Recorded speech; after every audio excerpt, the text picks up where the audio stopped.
Alhamdulillah, puji dan syukur kita panjatkan kehadirat Allah Subhanahu wa Ta'ala, karena atas berkat rahmat dan ridhonya, maka pada pagi hari yang cerah ini kita dapat berkumpul dalam rangka pelantikan tim percepatan penurunan stunting Kota Palembang di Kecamatan Jakabaring.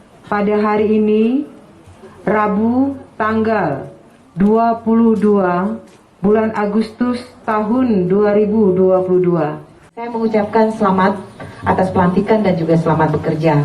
Kalau berbicara masalah stunting, sebenarnya ini bukan hanya masalah dinas kesehatan saja atau bagian kesehatan. Sebenarnya ini adalah masalah kita semua. Data di Palembang ada berapa? Kalau untuk di Jakabaring, data stunting yang dimiliki lebih kurang 36.